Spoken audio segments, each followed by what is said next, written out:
Ask not what your country can do for you.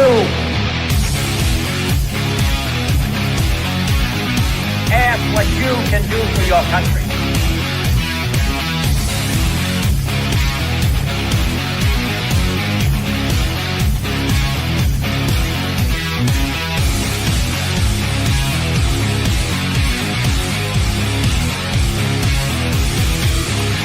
What you can do for your country. Your country. Your country. Well, hello, everyone, and welcome back to The Big Picture. This is episode number 15, and we have a very, very special episode this evening or day, wherever you're watching this at. I have had the opportunity, and very thankful for it, to have an interview with Miss Salena Vertolomo. She actually came on the scene, it seems like just like a month or two ago, with her video where she went down to Lumberton to visit Anthony Morris.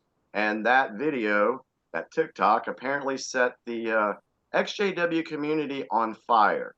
However, what a lot of people don't know is she just didn't pop up on the scene. This is stuff that she's been working on for a while. And I know that the community has had a lot of questions. And so we're going to have a conversation. We're going to ask some of the questions. I did pull some questions from the viewers in your comments. And we're going to just have a conversation, like I said. Now, I'm going to go ahead and preface this with this is her journey. And she is sharing it with us out of the kindness of her heart. And basically wanting the folks to know that what you're seeing in the news, what you're hearing about Watchtower, this stuff is real.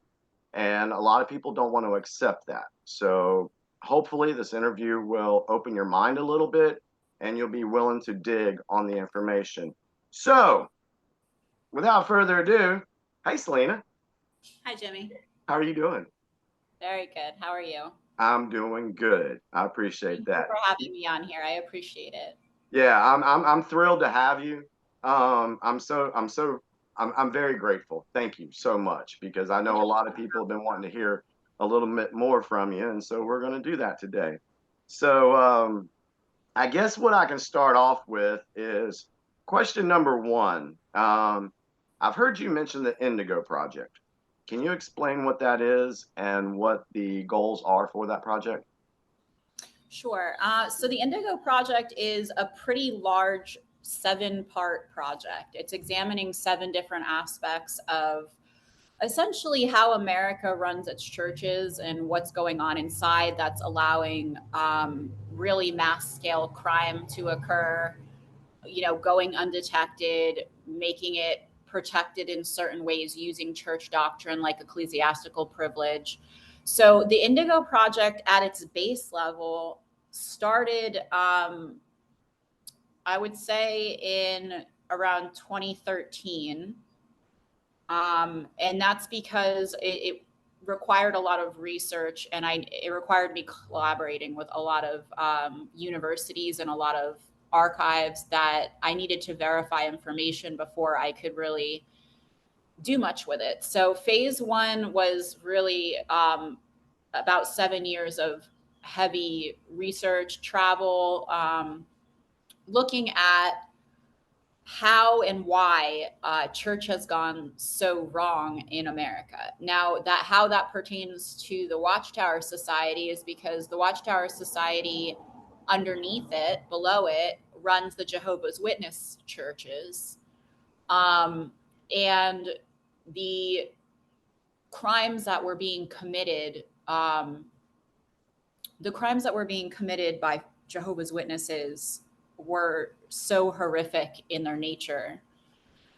They were so violent, and they were being brushed under the rug, hidden from mainstream media. And when I, started looking into that during the project, it kind of just like naturally morphed into figuring out, what methods are they using for training that's creating this level of trauma? What are they doing that is perpetuating the trauma generationally? Why is there never a stop to it? You know what I'm saying? Like with all the with all the activity for members that leave, nothing has really ever changed or been done. And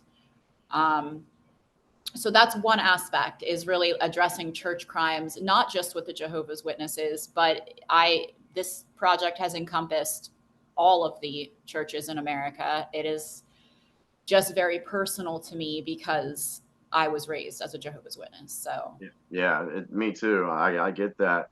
Now, you've been doing TikToks for a while now. I think you said you started in 2021. yeah. Was that when you? So I haven't. So before all of this, I wasn't on social media really at all. In fact, I had a unique upbringing, so I really never saw the news much, and I never saw much on social media. So I'm at a disadvantage because I was trying to learn TikTok at the same time as doing this. But I did. I started in 2021. I started building up an account that I used a specific name for, which was Indigo. And I selected that name because one of the aspects of the Indigo project is visually and auditorily showing people, what tactics are they using. And behind the scenes, it's very hard to prove what they do through their broadcasting system. It's very hard to prove the criminal activity that they're using. It's hard to even prove the way that they use veiled threats, the way that they intimidate people that leave. So in examining why that is, it's because they use plausible deniability at all times. So someone can always say, well, it was just a coincidence, like the Toni Morris match video, for instance. Mm-hmm.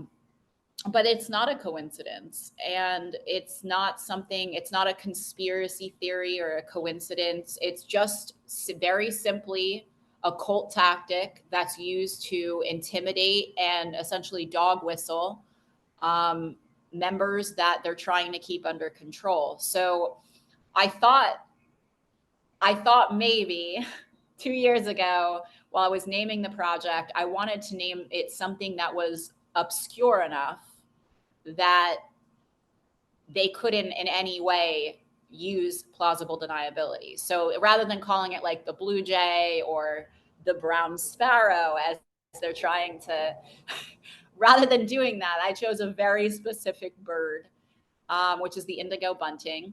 And I did that knowing that they would eventually do their thing. And because they're idiots, Jimmy.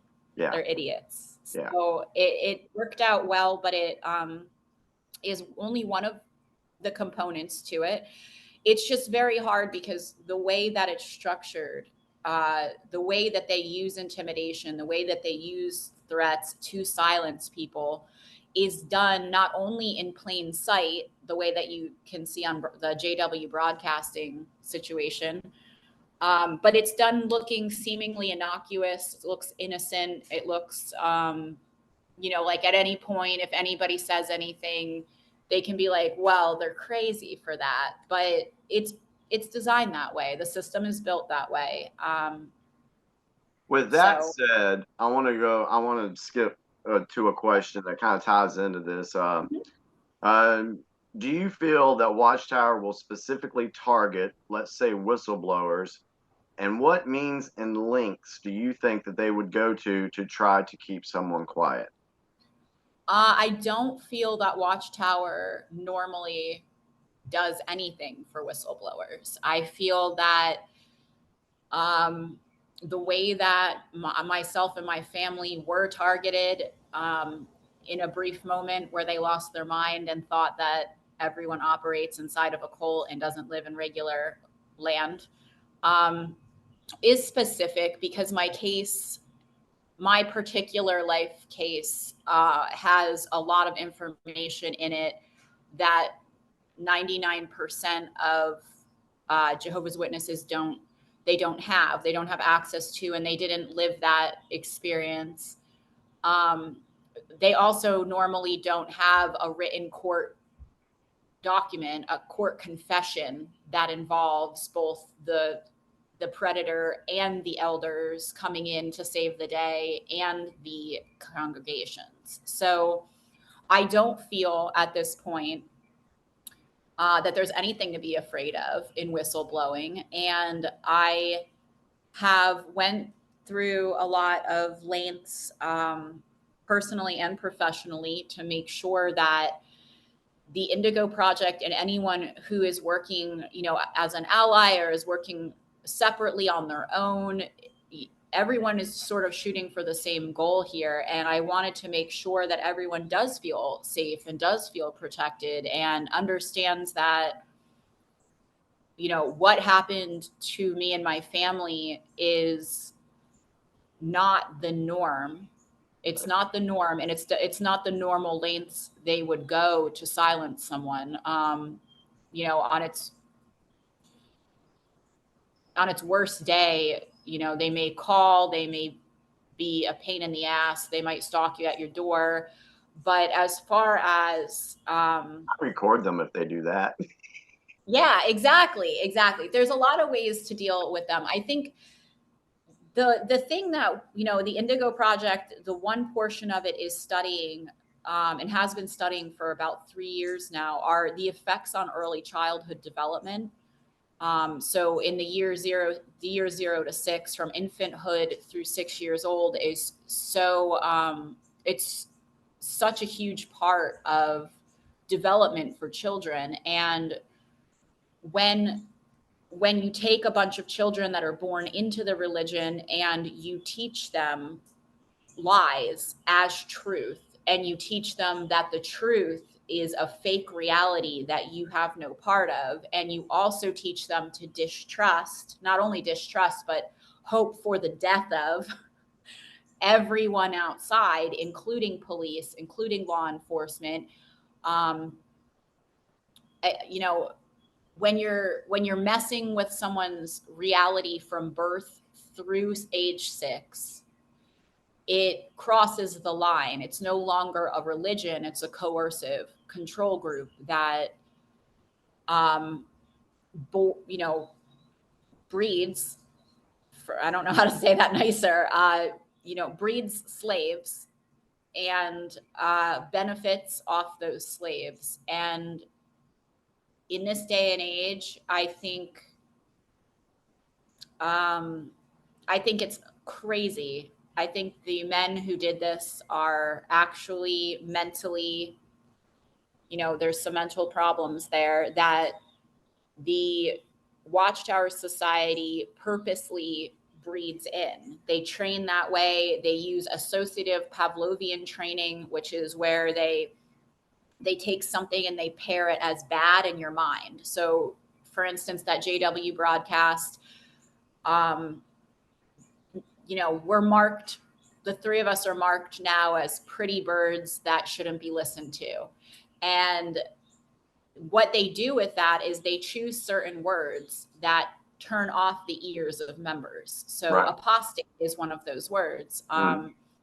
And then they clump all real information in under that word, but that word controls their hearing ability, believe it or not. It's so their cognitive understanding is disrupted by strategic trigger words that cause them to not hear anything, because they're trained very hard to shut out anything that is truthful. And that's it's tough. It is. Now, you mentioned a second ago about you guys being labeled as three pretty birds. Do we want to direct people to what you are referring to there? Can we do that? Or Yeah, absolutely. So I had an inkling that they would target me personally as soon as I started going public enough. Because in order to do damage control within the society, they would have to start telling everybody, don't listen to these things. And because I'm not an apostate, and I don't identify as an apostate because I was never baptized. because of that, they needed a way to not only warn everyone away, but also remind them that they're just little sparrows. You're just plain brown little helpless sparrows. And they rely on people feeling like that. They rely on people feeling, uh, you know, lesser than in some way to maintain control. Because if every person started being large and colorful and acting in charge of their own life, they would have nobody left. Right. Yeah. So, And for folks, go watch, it was the September 2023 broadcast. yeah, somebody sent it to me, but I think, yeah, it's the Yeah. September 2023 broadcast at minute 640. Yeah. So And folks, go check that out and think about what we've already talked about and look what they're saying on the broadcast and then make that connection. Very important. Another thing it that you is. mentioned, Mhm. sorry, another thing you mentioned a second ago was the ages 0 through 6, getting into them mentally at that age. And now my mom didn't start studying with the witnesses until I was 6 years old. Okay. However, here's an experience I had. My dad was in the military and we got shipped to Japan in 1985. Yeah. And I remember one day being on the bus, going to school, and I was thinking, and I was by myself, and I was like, oh my God, what if Armageddon hits now? How am I going to find my dad? How am I going to find my mom? I'm on this bus. Where am I going to go? What am I going to do? And there's no reason I was 12 at the time. And there's no reason I should have been worried about that. Right. And another thing, when we were in school, and I got bullied when I was in school a couple times, so I fought back. But I remember just saying, "Oh, well, you know what? That's okay. You can pick on me all you want, but at Armageddon, you're gonna die." Mm-hmm. And I'm a young kid saying this to other folks. Yeah. So the one I'd like to comment on that. So you weren't brought in until you were 6 years old, which means that your critical developmental ages of 0 through 6 were not affected by it. And that Oh is my God. that's a really big deal. That's actually probably why you're able to deconstruct the way that you are. Because what they do during the developmental ages is they intentionally, through repetitive training and through trauma, lots of different types of trauma, it disrupts the cognitive and critical development of children to a point that even if later on they leave or they want to speak about it, the the wiring of their brain during those very critical years of development was based on full-blown lies and coercive control. So that may be why you have a lot of your common sense is intact, because your developmental ages were not, as born in Jehovah's Witnesses are, intentionally disrupted and laid a foundation of pure bullshit. If your Yeah, foundation as a child is like that, it's very difficult to sort later on what is reality, what should be, when you should be skeptical, what you can rely on. I remember ladies who would just they just had their babies, and by the time the baby was able to, do a few things, they would always ask, "Where's Jehovah?" and teach the little baby to point up or something like that. Right. And so that's just part of that mental indoctrination that you're talking about. That's an example of it, correct? It is. It is. And actually, a lot of the indoctrination and the training methods, the tactics that are used on children are cruel and unusual. They are not, similar to other religions. And I say that after having studied many different religions and their demographics and how their children are taught. And um, they they really do handicap children in life, which is why so many ex-Jehovah's Witnesses, even once they leave, they feel that they're at a disadvantage. They, it's even something like education. When your mind is taught from a very young age, from birth, to believe that the end of the world is going to come, so nothing else matters, to believe that everyone that isn't within your religion is going to die a terrible death, and then to pray for that for them. It creates, like you're saying, when you're worried about Armageddon at age 12. I hear that from victims all the time. I spoke to someone not very long ago who said that she still every night wakes up and is terrified, has really violent visions in her nightmares, Armageddon-esque. And what they did through the illustrations and through the writing was create that. They created that sense of fear, and they rely on that sense of fear, and they rely on everyone being too afraid to move forward and actually speak about it, because it's what's gotten them by for a very long time. Yeah, yeah. So, Well, I appreciate all that. Let's move into the next one. All right. I know that I've seen a lot of people say a lot of different things since you put your TikTok video out. So I'm going to ask you this question, and okay. I just want you to be as straightforward as you possibly can. Are you Because sure about that? No. I'm sure about that, because folks, Right. I don't edit anything. Y'all know that. So, and then we'll go into something serious in a second. What is your response to those who have called you a clout chaser? TikTok, or not on, but on Twitter, you know who you are. I know who you are. A narcissist, or someone who wants to benefit financially off what you are doing and you're speaking out. What would you say to them?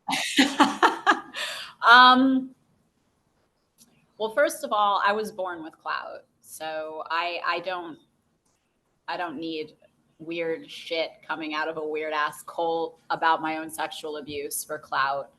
Um, that's number one. Number two is for the people who are questioning that. I don't actually, on a very deep level, I don't blame them, because we're talking about people who are indoctrinated through lies. So once they come out of it, they want proof. They're looking critically for what they're hearing. And Hmm? I can never hate on that. But as far as making money for it, no, unfortunately, this is the way that America is structured. Is if you pursue criminal charges against something, you weaken your case if you also pursue civil charges for it. So if you file a lawsuit for money against something, then in the court of law for criminal charges, they can come up and be like, she's just doing it for the money. So to eliminate all of that and to take those roadblocks out, I waived my right to a civil trial, and I waived my right to anonymity in the case, because in order to do any of that, they have you sign an NDA, a non-disclosure agreement, which means that you cannot speak on any of the things that I'm speaking on. And the seriousness and the large scope of it, and the danger to all of the children that come across, it's not just Jehovah's Witnesses, it's not just ex-Jehovah's Witnesses, it is affecting all of the communities outside of that. And I won't be I'm not taking a gag order for any amount of money. So I will live poor and spitefully, Jimmy. Hey, yeah, that's what I try to tell folks too with what I do. I don't do this for money. I mean, it's No, I mean, 1:30 on a Tuesday. I should actually be working at my job, but I was like, this is important work we're doing. We actually sacrifice a lot of our time to yeah. get information out there. And when somebody wants to badmouth us or criticize us, honestly, sometimes, yeah, it does suck that they do that because they don't realize exactly how much time we actually put into Yeah. researching, putting videos together, and actually caring about our fellow humans. Yeah, it really, I don't, because of where it's coming from, like I said, I don't harbor any resentment or feel any sort of way towards people that are saying that, because of the way that they were trained, and because I understand that breaking through that is incredibly difficult. I have a lot of sympathy for anybody coming out of it, and a lot of admiration for the ones that are using their own critical thinking skills. They're not swallowing anything they're handed anymore. They're not just taking everything as like, that's God's word, we better not look into it.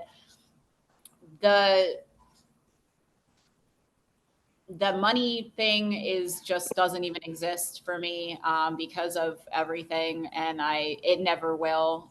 Everything with the Indigo Project has made zero money, and it will continue making zero money, because in order to make money off of the sick shit that's went on, you have to agree to only say what they'll let you say, and you have to agree to never talk about the aspects of it. And by doing that, it perpetuates a constant state of repeated behaviors, generational trauma, and um, that's where I'm at with it.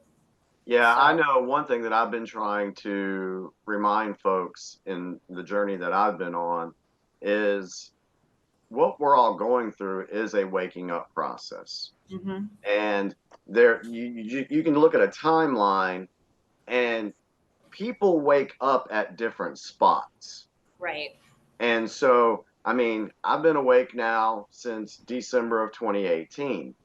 And so the knowledge that I've learned from then till now is going to be way more than somebody that just woke up a month ago. right. And that person's going to ask a lot of questions because that's what I did when I woke up. I asked a lot of questions. And so folks have to understand, and that's one reason why I'm trying to work on compassion and not Yeah, go off on some people because I'm like, okay, when did you wake up? What do you know? How much research have you done? And it's a difficult road to navigate, especially like someone like me, who I'm like, it's right here. Can't you see it? it is frustrating. It's frustrating, but see, I want everyone to unify so much, because together you're unstoppable, because you're the only ones in a very small population. I don't know if Jehovah's Witnesses know this, but they make up only 0.8% of American population. Yep. So they're even smaller than the top 1%, and the other 99% of people that you know exist are able to see it, similar to the Children of God cult, similar to a lot of the nightmares that went on with the Church of LDS, with the Mormons, very similar to Scientology, even though that's just now starting to break nationally. It's just that the Jehovah's Witnesses build in within their system a full persecution protective system. Oh, So, absolutely. so they are trained that it's a badge of honor to them if they're being attacked, and they are trained to view anything on the outside that is trying to protect them as an attack of their faith. Um, and it makes it incredibly hard. It's a lot like, for like you're saying, later stages when you've deconstructed and you've woken up and you've come out of it to a certain point, and you are looking back at everyone who's still in cages, right? They're still Mhm. mentally caged. Yep. You want to go over and you want to be like, no, I'm opening your cage. But it's a lot, but it's a lot like every time you try to open the cage, they're like stabbing at you from inside it, because Yeah. they're trained to. They're Yep. trained to.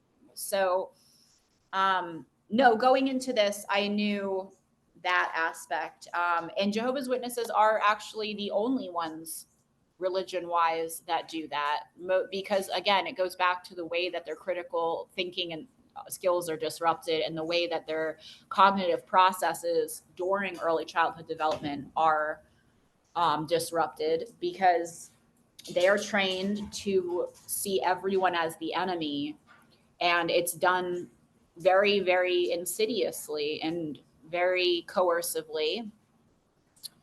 But yeah, it is frustrating. I have a lot of respect for everyone in the XJW community who is helping each other to come out of this place and trying to, I don't know, like, to me, there's so many different groups of people that are, you have your PMO, okay, who are still physically attending, but mentally they're like, wait, this is all wrong, which is the first step. And then you have your POMO, who are physically out of it and mentally out of it, but that isn't like the end game, because you have to be able to heal the right way from it, and you have to be able to get answers that you've never had your whole life, to be able to, a lot of people need to know, like, what was I following? Who was I following? How did this go so badly? And so that's another stage. And then past that, you have people like yourself that are, they're out more, and they can create a safe bridge for people that are looking to leave, and don't know how to, or are looking for truth and don't know where to find it or how to trust it. It is very, it makes me very sad every day, because the way that it's done is heartbreaking to watch. So many people try to get out of the mental prison that was created there.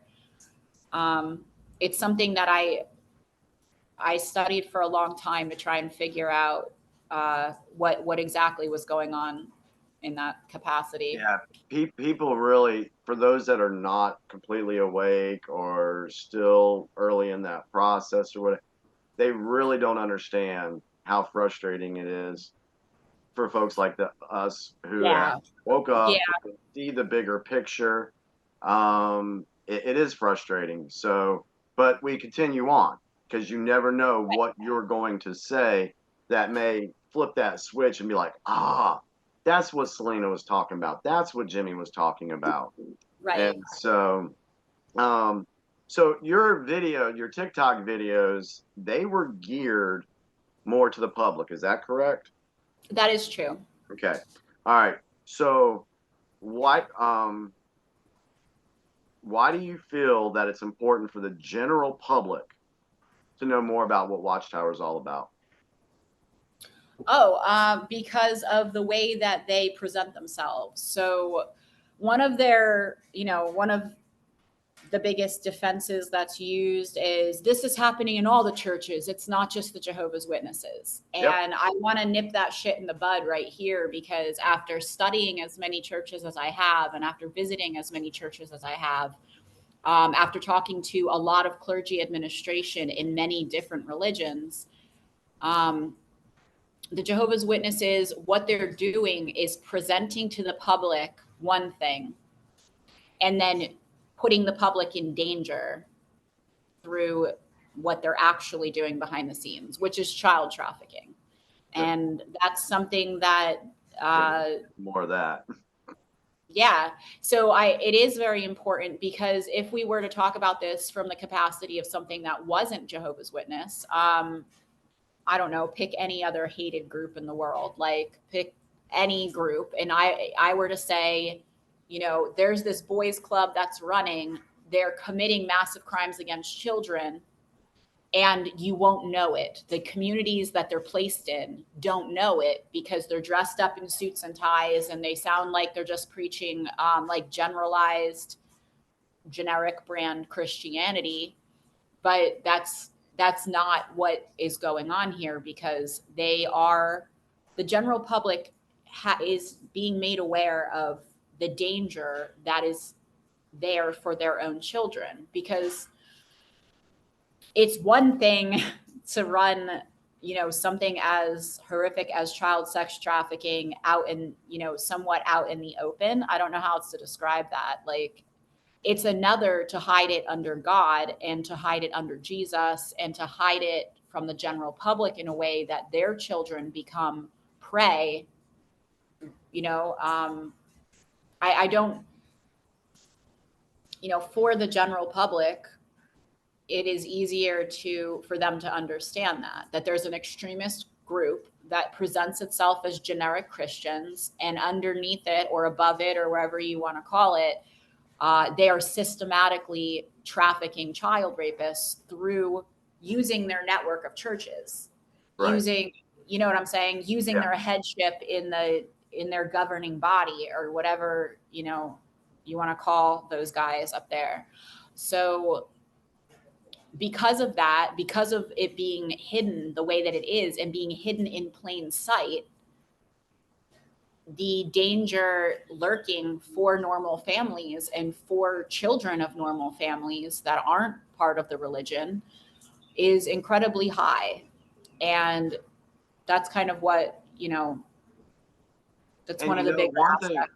Sorry about that. Sorry to interrupt. But one thing that, a lot of people are like, well, where's the proof of this? Or, where's the, look at the subliminal messages in the artwork.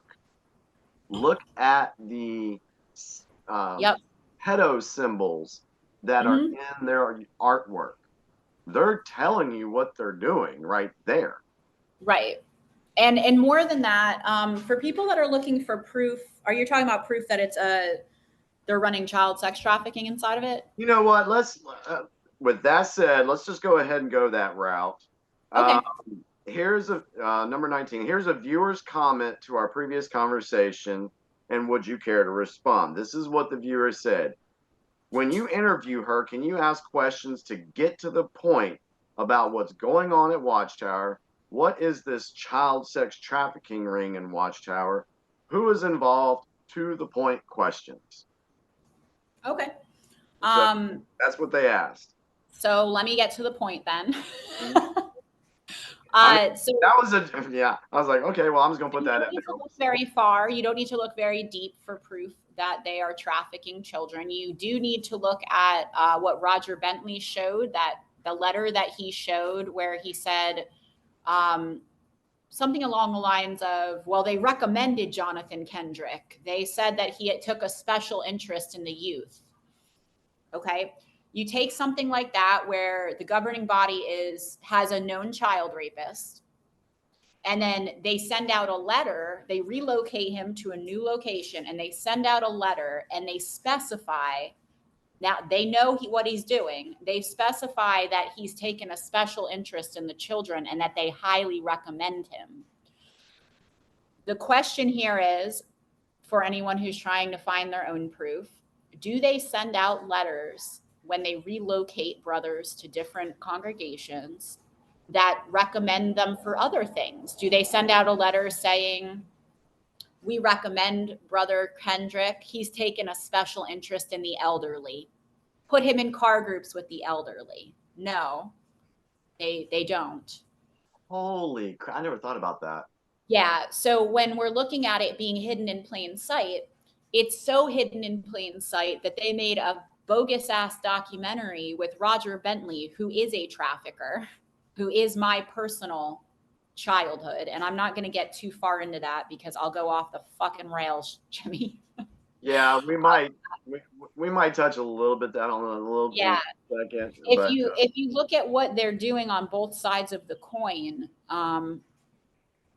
you don't have to look far. So child trafficking is often looked at, as a general term for moving children around to prostitute them out.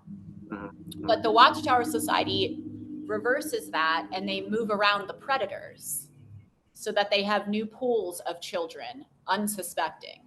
And they don't do that unintentionally. It's not being done as a one-off. They're recommending child predators to the new congregation as being great with the youth. If it were innocuous and not a ring that was going on, they would be sending out letters for every guy, every family that moves congregations. They would be saying, Yeah. we recommend so and so. He's taken a special interest in widowed sisters. He right? You know what I'm saying? I get it. It's Yeah. disgusting. It's disgusting. So if you're strategically protecting predators and you are systematically moving them across state borders, moving them town to town, giving them shelter, aiding and abetting them, not allowing anyone to report them to the police under ecclesiastical privilege, you are no longer a church. You are running a child sex trafficking ring. And that is how it is to the outside world. And it is that shitty. And I my heart always hurts, having this conversation, because so many Jehovah's Witnesses have dedicated their life to like living a Christian life. And the disconnect there is that they rely on everyone who are rank and file members to present as great, friendly Christians. And by doing that, it makes it just nearly, not totally impossible, but nearly impossible to actually talk about what is behind the front of religion, what's actually being run. And so I know that when I went after, Tony Morris, whose name is Tony Esposito, by the way. Oh, really? Yeah, just lots of little details that everybody is leaving out of everything, and should be totally opening up that wound to be cleaned out. That's a new one. You got the viewers going, what? Oh yeah, Yeah. His I birth didn't name know that. is Esposito. And as far as further proof that it's being done, other than myself being trafficked across state borders as a child, other than witnessing my own sister be trafficked, other than witnessing money change hands for us, I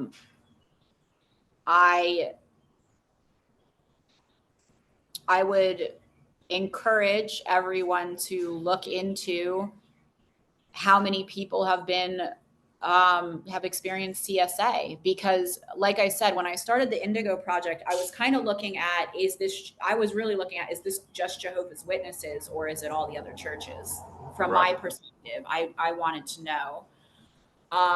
And what I found is that, nope, the Catholics, the Baptists, the Protestants, the Episcopalians, the Methodists, they are not sending letters from congregation to congregation recommending child predators, saying that they're good with the kids.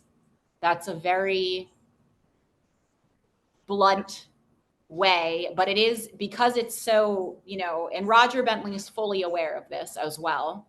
So that's what makes him acting like he doesn't know what's going on even more upsetting, because he's not only trying to gaslight the victims, he's also trying to gaslight you, everyone else, all other men. And that mentality is something that they bank on. They bank on the men of the congregation staying in, feeling castrated, essentially, feeling that they can't do anything, feeling that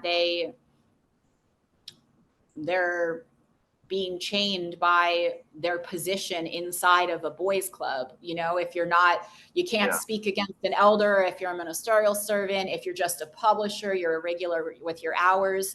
The type of shame that they create is what has really made it so impossible specifically for the men to do the very thing that normally, biologically, would be protecting their children. Exactly.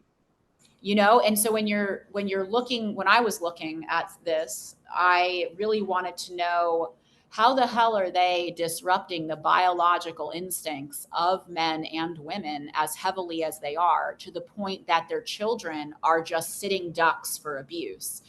And a lot of it has to do with the shame. A lot of it has to do with the hierarchy, trying to climb. You know how it is. Like, even as a young kid, you're struggling to be cool enough to run the mics. You're struggling to get to the point where you give your first talk in the main hall and not in the side hall. And because they create this fake club, this dynamic with titles and a hierarchy and everything, it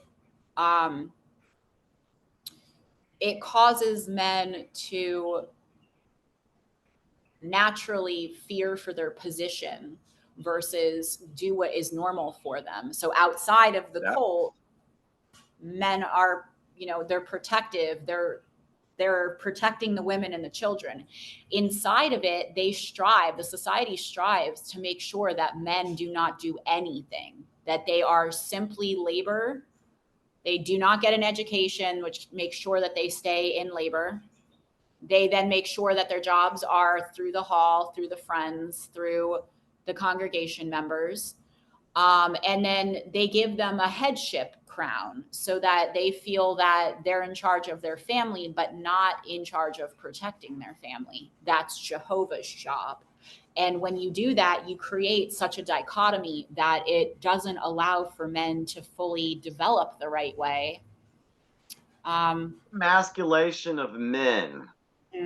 Yeah. And it's not just the Watchtower doing that. We can see that being done on a global scale. Just look at society right now. There's a lot there that, that's because, everybody knows if all of the men stand up for what's going on, they're done. Exactly. They're done.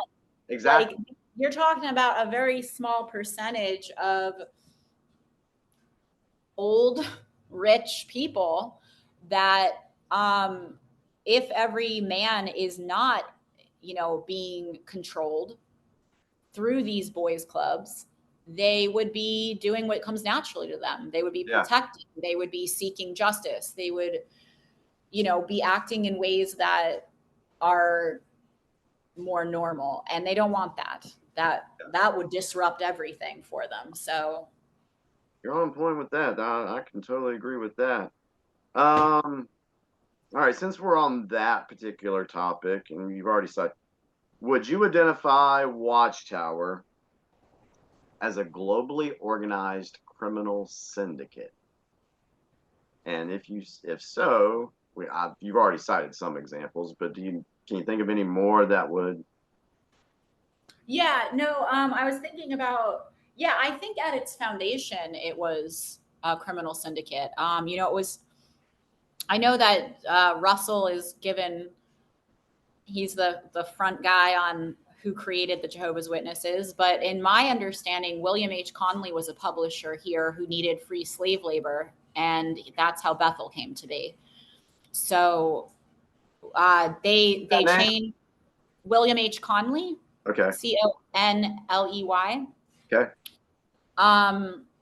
So there's a lot of aspects of it that were criminal from the start. The foundations of it are criminal. The stepping away from the psychology of it, a lot of the crimes that have been committed in the United States, as far as massive scams, massive Ponzi schemes, massive money laundering schemes,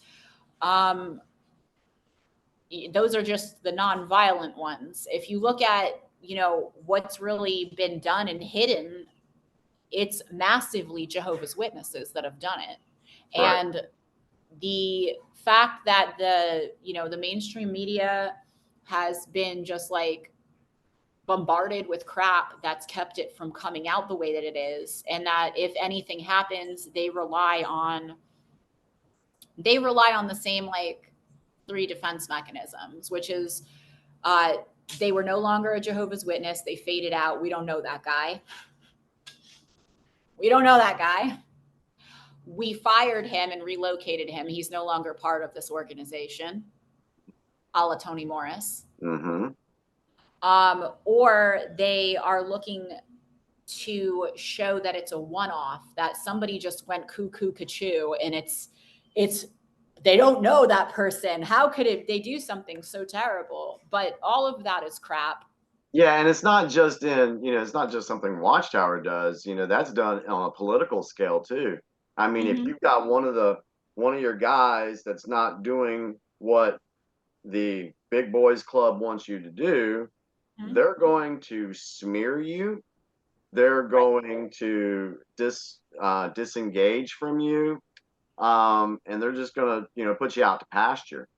Right. It's the same tactic, and that's why I've tried to get folks to understand or start looking into the connection between what's done on the global or the geopolitical side versus what's being done in Watchtower. It's the same thing. It really is. Yeah. So it is a lot easier to understand America if you grew up as a Jehovah's Witness. Yeah. oh yeah, totally. Okay, so let's see what's the next one.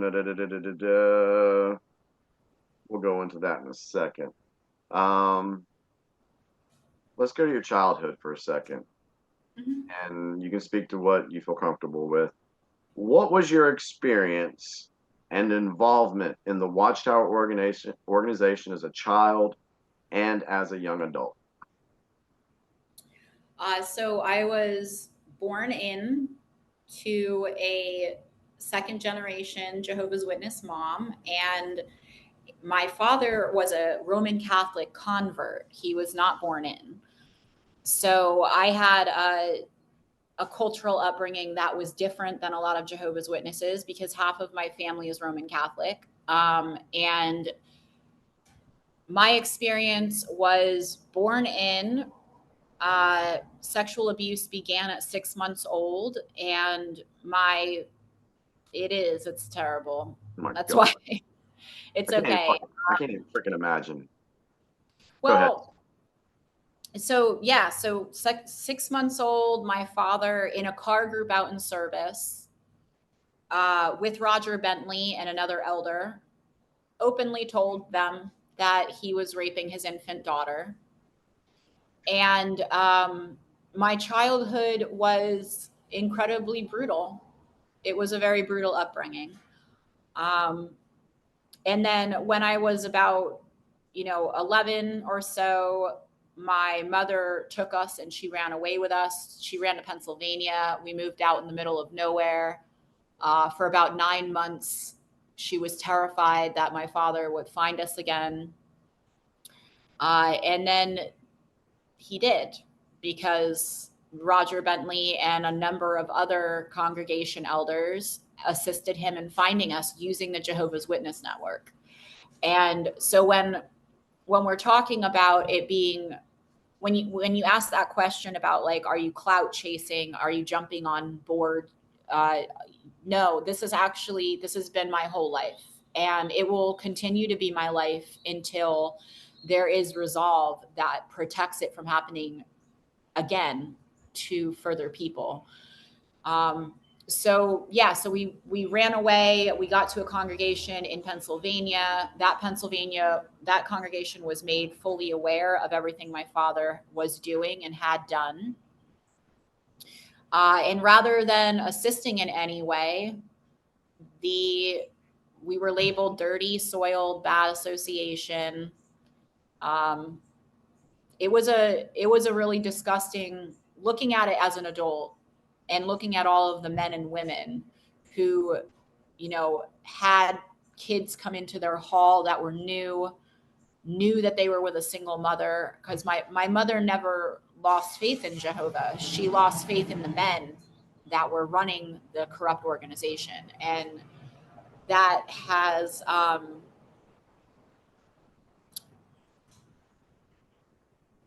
don't know. It's pretty bad. All of it, as far as my childhood, is pretty bad. A lot of different things. The fact that all the elders knew what was going on, they did absolutely nothing about it. And then even further than that, they sat with my mother, laughed at her when she said she would be leaving, laughed when she said she was going to the police. Their mental state made them believe that they were completely untouchable. Right. And when you get to a point where someone is in some type of, whether you want to call it a spiritual psychosis or you want to call it heavy training and indoctrination, whatever it is that made all of these men believe that they could do all of these things and never have anything happen for it. That's pretty crazy. That's Yeah. the part where, that's the part where when I'm talking about the general public now understands, but didn't before, that Right. the level of violence that Jehovah's Witnesses will go to protect their own back, to protect themselves so that no one knows what's really going on, it's paired with such crazy conditioning tactics that when it goes awry, okay, you don't have like a guy driving to a bar and drinking a few beers and lamenting life. You have a guy like the shooter at the Discovery Channel. Like the Discovery Channel building had a shooter run in and try and mow down a bunch of people. That was a Jehovah's Witness. It wasn't a Jehovah's Witness that left. It wasn't a Jehovah's Witness that faded. It was a Jehovah's Witness who was indoctrinated and trained in violence the same way. So there is a moment, where cognitive dissonance breaks. And that's, cognitive dissonance is the idea that you can hold two opposing views and they can exist at the same time. So they rely on cognitive dissonance. Many predators rely on cognitive dissonance. That's why a lot of child predators are teachers, they're coaches, they're priests, they're clergy, because on the front, they're doing all these great things for humanity. And on the back end, they're doing horrific things. And if you're at a point with cognitive dissonance that you can no longer separate, you know what I'm saying? You exist fully without acknowledging what you're doing. Yeah. And it creates it really does create a very dangerous situation. One of the deaths that I'm thinking about right now, one of the crimes was a father who killed and cut the throat of his 12-year-old daughter. And then while being taken away in custody, said that he wasn't worried about going to jail, that he had done it as a sacrifice for Jehovah and he would be in the paradise earth. And when you're talking about the subliminal stuff, the violence paired with the extremist training, you're looking at a lot of people who are not in any way being governed for how severe the psychosis that they are intentionally put into is. Because when that psychosis snaps, you get all the different crimes that have, peppered the United States. And a lot of them are incredibly. We've seen that. What's that? We've seen that. What was it? A woman killed her whole family? Yeah, in Virginia, she did. And she did it because she thought that was the best way to get everybody to the new system. I mean, right. Wow. Right. So what they rely on is that they rely on going, we don't know those people. We don't know why they went crazy, but they intentionally create the system to make them like that. And then as soon as they go off the deep end, they then pull away and say like, oh, they weren't really one of Jehovah's Witnesses. But in reality, that plausible deniability. Right, that's the plausible deniability. Yeah, they have created the crimes that I have that have not only come across my desk, but I've spoken at length with victims of, are too horrific and too gruesome to even talk about on anything mainstream. Even in talking with law enforcement about the types of crimes that were being committed against babies and children, there was a lot of people in shock, because if you look at the types of crimes, for instance, the woman in Texas who killed her 3-week-old baby and ate it raw, Okay. That is not a normal crime. That is not a crime that's an indicator that something very, very deep and dark, happened to her, occurred throughout her life, because this, the level of violence is very concerning, and it has been concerning to me for about 5 years now. I started looking into it heavily about 5 years ago. So, I mean, no matter how much you say, like, oh, this happened, there's nuts in every religion.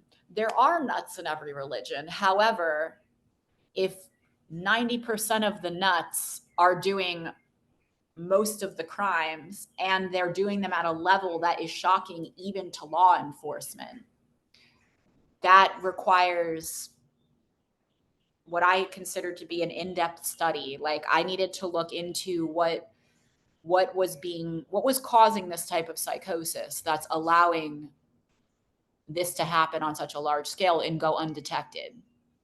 Yeah. Wow. I hope people are digesting this and really opening their minds about it, because this stuff exists. As hard as it Yeah. is, as hard as it is to want to believe this stuff, it exists, and that's the biggest thing people need to understand there. All right, so we are sitting about. Let's see, where are we at? We're almost to an hour.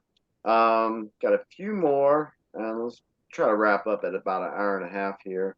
Tony Morse. There's a lot of questions about Mr. Morris. Can you describe the connection between your father and Tony Morris? Um, this is kind of one of those things I was telling you on the phone before. I may have described it a lot more, but right now I can't really describe it very Okay, well that's fine. publicly. I will say that Roger Bentley is fully aware of the connection. In fact, him and my father um, exchanged videos making fun of some circuit overseers that were giving talks on child sexual abuse. So the level at which I'm trying to tell you is that, for rank and file members, all bullshit aside, the men on top of this are laughing at you all the time. They're laughing at the COs, they're laughing at the POs, they're laughing at the governing body. They're laughing at everybody who is blindly following this, because above it, it's a joke. And I don't know how to say that without it sounding, brutal, but it is brutal.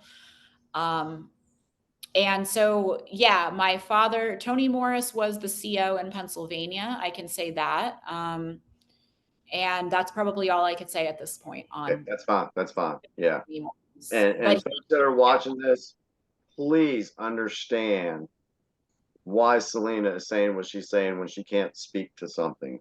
Give her that respect, because I just feel like folks really need to understand that.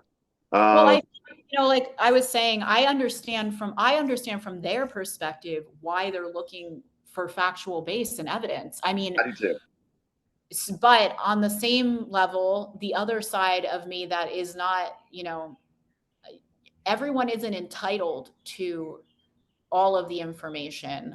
What I choose to share is what I choose to share. And I have to, like I described, I did refuse any sort of NDA.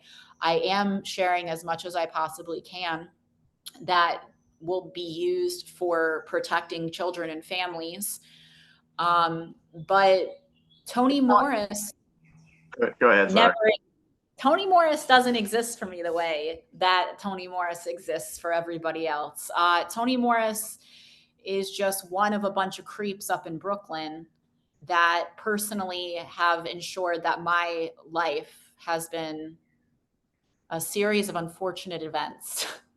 So it is, he's elevated to an anointed, all these guys that are anointed and felt untouchable in what they were doing.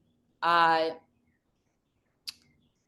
they're they're on my radar. They've all been on my radar for a very long time. And I think that the thing that most people don't understand is that the type of men that claim that they're anointed by God and then use their power to hurt children are Yeah, there's a special place. they're looking to meet Jesus real fast, Jimmy. Yeah, there's a special place for those folks like that. So would you say a viewer would like to know how many governing body members are corrupt? I would actually say all of them. Correct. Personally. And are they involved in what you were saying that Tony Morris is guilty of as well? Yes. Okay. Yeah. So that's pretty simple. It is because when something is systematically, it's orders given, right? And every man has the option to look at those orders and say, wait a minute, this doesn't seem like religion. This seems like child sex trafficking. This seems like I personally am going to help this child rapist go to a new kingdom hall and have a new set of families to abuse.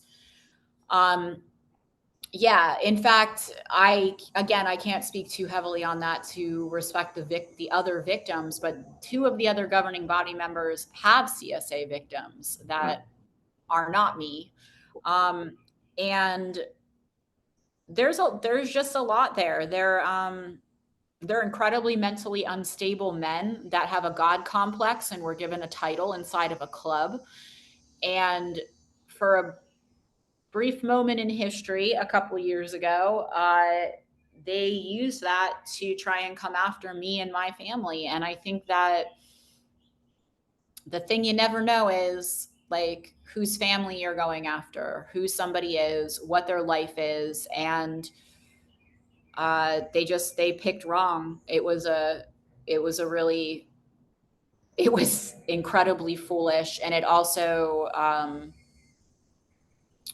really shows how mentally unstable they truly are, because to be at a point where you drag your cult games outside of your cult and you hunt down people that are in their regular life that left, and you expect nothing to happen for it. You believe you're that untouchable.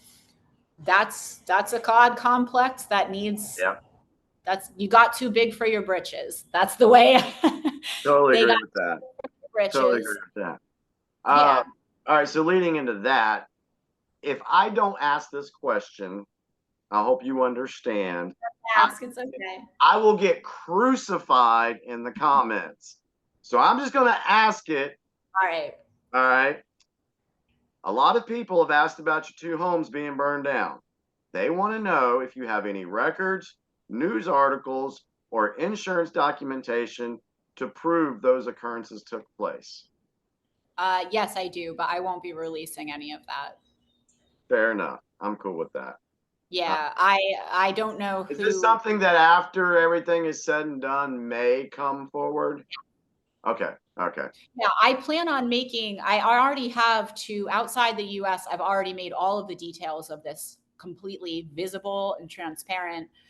And that's because it was a little bit uppity for a few months there, because I'm not sure why. I don't know where the lines were crossed there, but the details of everything, I will share everything openly and as transparent as I can as soon as I can, but that isn't going to be right now. And nothing that I'm saying is a lie. So I don't have many concerns about providing things like insurance documents to random strangers that are asking for it, because because again, not to dig on the XJW community, but you guys are a really small percentage of people, and you don't understand that outside of the cult you are in, you don't have any right to any information that's private to somebody else. I'm just sharing what I can, while all this is going on. So. Yeah. Well, I look forward to hearing more in the future when some things are said and done already. All right. So, and the other question, I don't know if you can mention it. What is the name of the crime family that you say is secretly behind the curtain of Watchtower? Can you answer that? I think that's actually generalizing in a way that doesn't do it justice. So, Okay. um, there's individual men in lots of different families that are working behind the scenes, but at a baseline level, uh, my family is one of them. So that's why when I seem really bitchy, it's because the Jehovah's Witness organization wouldn't exist otherwise. They wouldn't exist. And when they forget that and target the families that created them, um, we've reached a level of danger. Yeah. That's a level of crazy that needs to be checked. And those checks and balances need to come from uh, families that were behind creating the systems that were put in place. I think My that's something too that will probably come out in the future. correct. Yeah, that's good. And people don't understand. I mean, even when I'm talking about the geopolitical side of things, people are always asking me, "Well, Jimmy, what about this? What about that?" And I'm like, "Y'all don't understand the the game, so to speak, Right. that's being played." Um, a lot of folks don't understand that what we're seeing not only in Watchtower, but on the political side, we're watching a chess game. There's Mhm. moves, there's counter moves, there's different things happening. And until the game is over, there's a lot of things that won't be revealed yet. Right. And so I understand that. Yeah. Um, They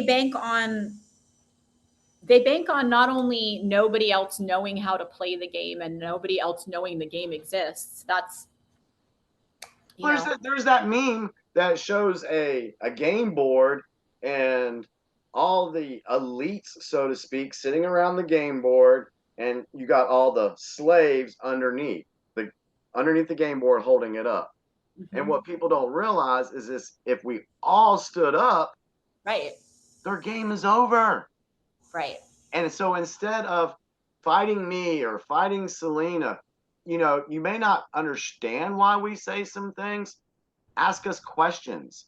Instead of criticizing us, ask us questions, and we will be more than happy to point you in the right direction to where you can find this information on your own. Mhm. So yeah, it's Well, it is complicated because in there's a lot there with people that are longtime Jehovah's Witnesses. Anything that causes them to feel like what they've been spending their whole life doing was a sham, like it was for nothing. yeah, That's a very painful feeling. it is.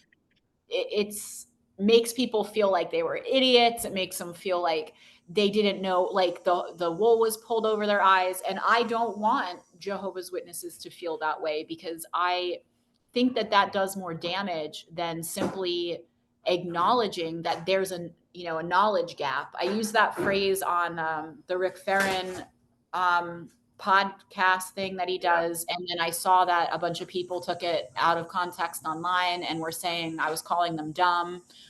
it's not. And that's a knowledge gap has nothing to do with intelligence. It has nothing to do with smart or dumb. It has to do with what knowledge base are you coming from? Were you raised with this much knowledge of an organization, or were you raised with this much, or were you raised with this much? And that knowledge gap is what keeps everybody fighting with each other all the time, because if only say 10% of people have a knowledge of this area and the majority have a knowledge of this area, that gap is what I'm talking about in between. It makes it very hard to have conversations because offense is taken the way that, you know what I'm saying? It makes people feel like they were stupid. And what I want to say is nobody who's a Jehovah's Witness was stupid, foolish. Like, no, it's not because you were stupid and you dedicated your life to something that was stupid. I don't know how else to put that, but it keeps me up at night because a lot of people they don't know how systematically they were trained and how systematic it is and how generational it is. And I just, I want it probably seems like a bit of opposing of what I'm saying, but if I want compassion shown to Jehovah's Witnesses, because the rank and file members, for the most part, do not engage in the criminal Yeah. activity that are being talked about. They're normally the victims of that criminal activity. And so, Well, it's kind of like, we were talking a little bit about the rank and file Jehovah's Witnesses would make up 90% of the organization.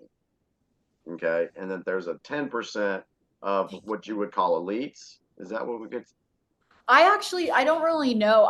Like I said, I only started looking back at the Jehovah's Witnesses in that context. I don't know what percentage is what at this point, but I do think that, I don't know, call There it. does seem to be you could say maybe not two-tier justice system, but two-class system. You have the watchtower governing body, whoever's above them, the Bethlites, they're put up on high, and then you have the rank and file down here. And these people lord it over those folks by saying it's coming from God. Right. And then your rank and file are just following it because they want to be good people. They want to be good Christians. They want to do the best they can Right. for God. They have no clue what's going on behind the scenes. Correct. And a lot like, I think about this a lot, the way that narcissistic parents keep a golden child and they keep a scapegoat child. The society does the same. They rely on the rank and file members to have a great experience, 5-star review. We do all this great stuff. And by doing that, it makes it so that anytime someone actually speaks truthful about what's going on, the rank and file members are the ones that come at those people. So it's self-contained. It's a system that prevents anyone from the outside being able to deconstruct it or being able to, combat it at all. And That's it, kind I of. did. Oh, sorry. Go ahead. Well, I did expect Jehovah's Witnesses to be the first ones to attack me in coming out publicly about this. There was not a doubt in my mind that that's what would happen. Yeah. I half expected the XJW community to as well. And a lot of it just has to do with that knowledge gap. It's just simply, And the way we were previously, the way our brains were previously manipulated to believe something and attack it if it doesn't. Okay. All right. We're down yep. two last questions. Another viewer would like to know about the women, or that are there women that rank higher than the governing body? How highly do they rank? What's their role, and are they untouchable? I don't think anybody's untouchable, by the way. I don't think anybody's untouchable. No, I think, the foundations of out of the Vatican, the foundational organization that pumped out the Jehovah's Witnesses and other missionary churches is a matriarchal club. It is run by women. And it has been for a very long time.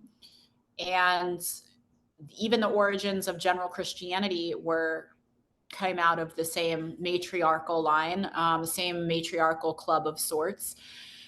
And that will always be in place. And the reason for that is that when men carry corruption and claim to be doing God's work while harming children, there will always be checks and balances in place. So on an organizational level, there are women. I mean, yeah, there's always women that are up there making sure that things are run correctly. It's kind of funny because if you look at a like Epstein's enterprise, women were very involved in helping him run his organization. Yep. So we can honestly say, with the research that we've done, that it's just not men in Watchtower that are involved in this, because historically, Oh no, it's women too. Oh yeah, this is an equal opportunity project. No, no. Everybody's going to the party, Jimmy. Men and women alike. Wow. Okay. All right. Well, Salena, so yeah, we're about an hour and a half, so let's go ahead and wrap this up for this evening.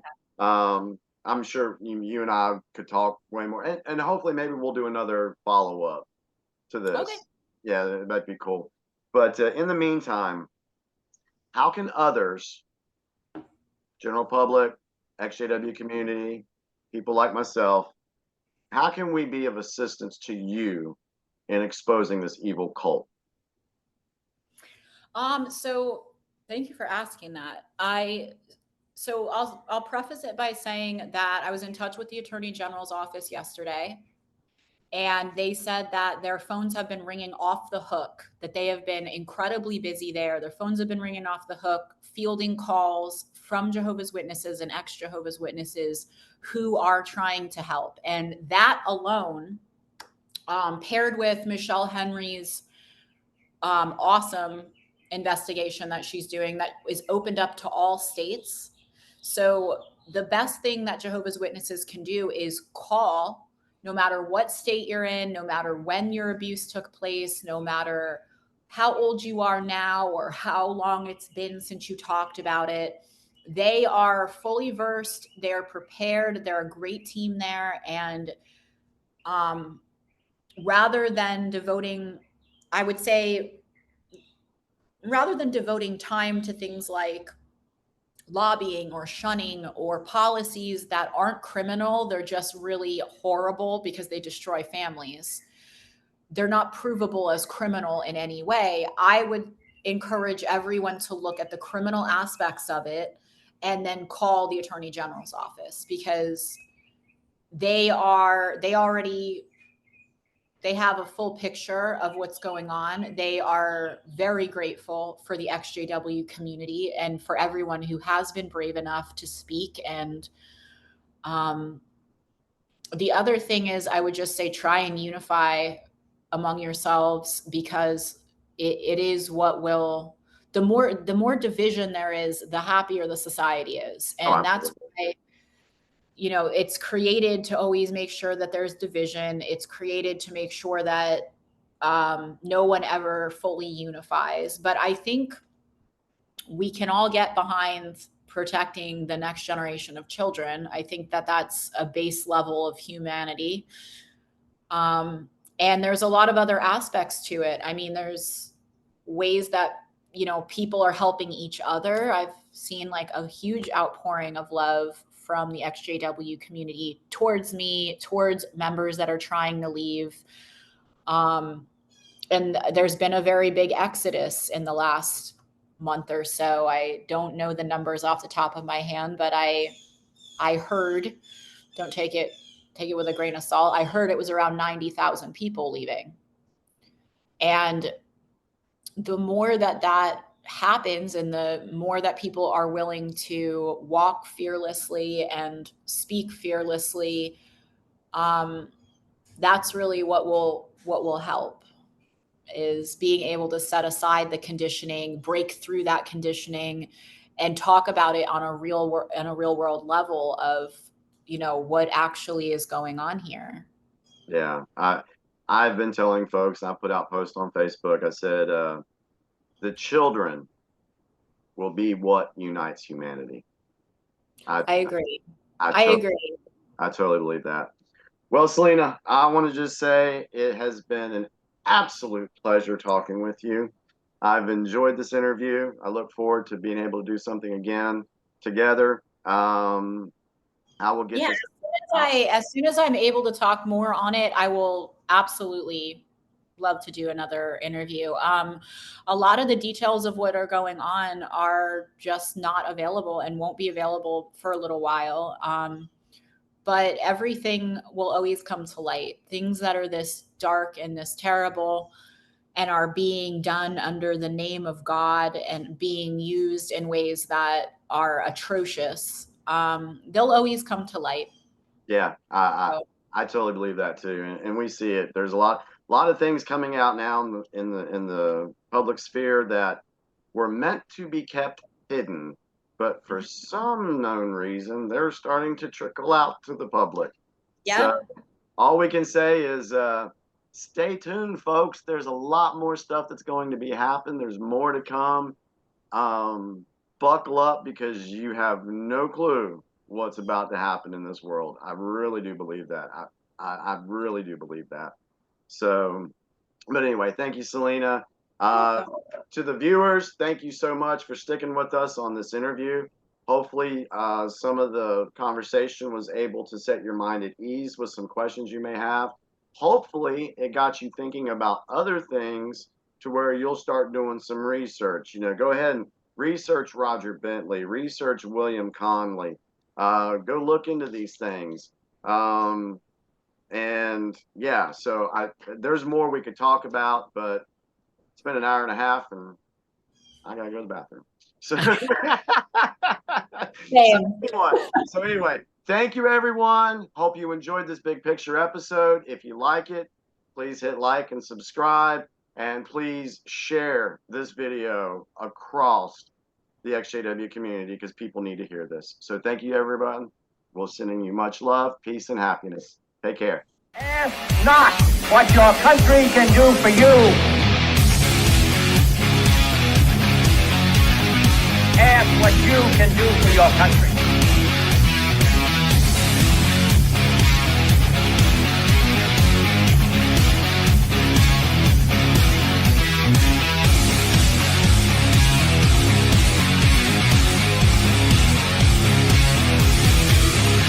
What you can do for your country. Your country. Your country.